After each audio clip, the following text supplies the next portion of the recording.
在感冒或嗓子不适时，咳痰是一种常见的现象。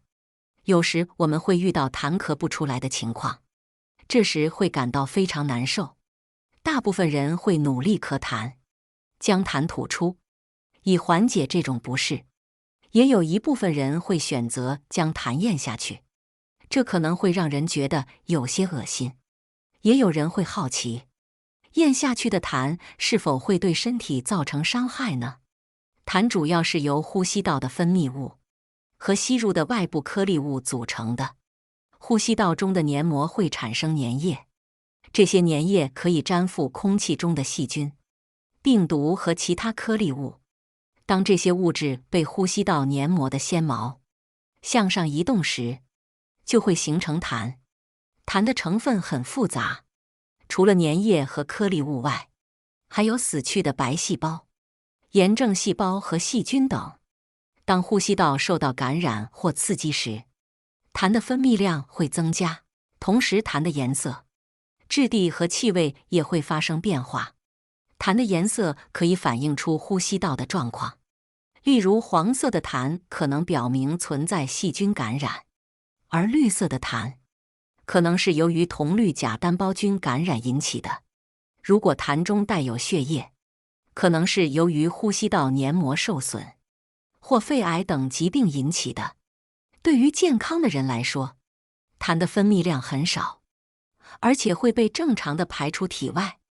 但是对于一些呼吸道疾病患者，如慢性阻塞性肺疾病、哮喘和肺癌等，痰的分泌量会增加，同时痰的质地和气味也会发生变化。因此，观察痰的颜色、质地和气味，可以提供有关呼吸道疾病的重要信息。如何区分有形痰？一、寒痰，痰呈白色，患者怕冷喜热，舌苔薄，这是由风寒引起的。患者可以用陈皮、桔梗等来泡水，也可以治疗感冒。二、热痰，痰黄粘稠，可能因外感因素侵入肺部，或因感冒发高烧数日后形成。病人怕热，喜欢喝冷的东西，舌红苔黄，这时应该少吃油炸食品，喝一些新鲜的竹汁或梨汁。三、湿痰，痰液呈淡白色，似淡水，有沉重的身体，疲劳或大便稀稀，舌苔薄白腻，这是因为湿邪侵入人体，导致肺脾功能障碍，饮食油腻、缺乏锻炼等，导致脾的运输和转化功能障碍。四、燥痰，痰粘稠，难以咳出，患者口干咽干，舌苔薄黄，这时多喝水，用沙参、麦冬等药物代替茶来养阴，同时保持呼吸道湿润。假如从肺里咳出来的痰咽下去，会对身体有害吗？痰是一种由气道黏膜分泌的粘液，其中包含了白细胞、脱落细胞、炎症介质等成分。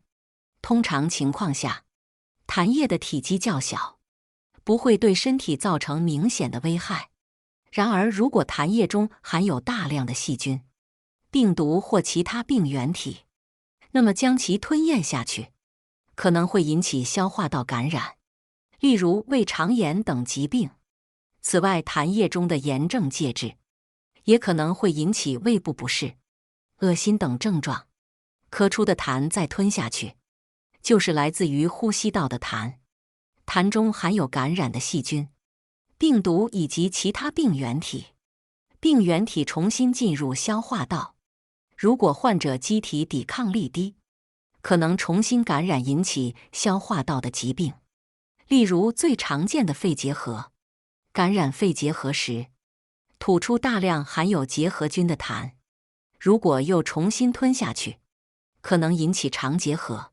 肠结核最常见的是回盲部的结核，另外是小肠结核，引起结核性腹膜炎，甚至双侧卵巢、腹腔都可能出现结核。频繁的吞咽痰液，也可能会对胃肠道造成不良影响。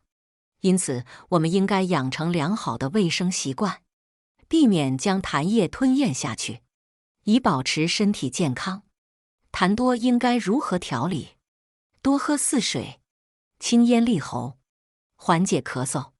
多喝白开水，喝水可以促进痰液的排出，水分可以稀释痰液，也可以滋润咽喉和呼吸道，减轻痰液对呼吸道的刺激，这样就可以减轻咳嗽。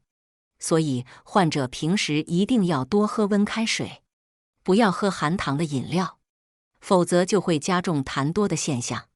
罗汉果茶，罗汉果具有润肺、止咳、止渴的功效，适用于肺热或肺干咳和百日咳。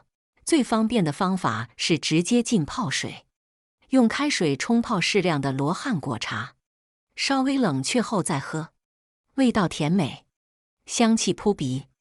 对于一些体寒的人来说，服用罗汉果时可以加入1-2片生姜，中和罗汉果的寒性。银耳雪梨汤，银耳雪梨汤是一种滋补类的食疗饮品，起到清热去火润肺止咳的效果，同时还能够促进痰液的排出，改善痰多不适的情况。取1朵干银耳放入盆中，提前1晚用温水泡发上，将泡好的银耳清洗干净，先剪去根头，再撕成小朵，方便烹饪和食用。放入大点的砂锅中，再加入适量的清水，盖上盖子，用大火煮开，把盖子架在2根筷子上面，然后转小火再炖半小时左右，中途时不时搅拌几下，以防溢锅和锅底。半小时过后，银耳也炖得差不多了，这时把1小碟老冰糖放进去，接着把去皮去核的梨块放进去，加盖再继续炖20分钟，待梨子炖至变色变软，最后放入枸杞，转大火炖，再1到2分钟即可。白萝卜煮水，白萝卜煮水可以治疗咳嗽。本草纲目认为，白萝卜是书中最有力者，能够理气化痰、生津止渴，还能够补肾益气，缓解咳嗽。对于急慢性咽炎和咽喉肿痛等症，用白萝卜煮水可以起到消炎的功效。常用白萝卜煮水具有清咽利喉、止咳化痰的功效。除了饮食，生活方式也可以影响痰分泌。下面是一些改善生活方式的建议，有助于减轻嗓子里的过多痰。戒烟，吸烟是许多喉咙问题和过多痰的主要原因之一。尼古丁和其他有害物质对呼吸道黏膜产生刺激作用，导致痰液的产生增加。戒烟不仅可以改善呼吸系统的健康，还可以显著减轻痰液相关的症状。保持适当湿度，使用加湿器或保持室内适当的湿度水平，有助于减少喉咙的干燥和痰液的粘稠度。在干燥的环境中，黏膜容易受到刺激并产生更多痰液，因此保持适当的湿度对于缓解这一问题非常重要。减少酒精摄入，酗酒可能会引发过多痰液的产生。酒精刺激黏膜，导致粘液分泌增加。限制酒精摄入，可以有助于减轻痰液相关的症状，并维护呼吸道的清洁。避免过度用嗓子，避免过度清嗓子，喊叫或长时间使用嗓子，以减少黏膜的刺激。频繁的嗓子清洁和过度用嗓，可能会导致喉咙干燥和痰液过多。保持适当的声音使用和嗓子护理有助于减轻这一问题。喉咙里总有痰，痰多吐不完的问题，可能对生活造成不适。但通过改变饮食习惯、改善生活方式、戒烟等方法，可以有效减轻症状。如果这些方法无效，务必咨询医生，以获取专业意见和治疗，及早切断声痰之源，提高生活质量。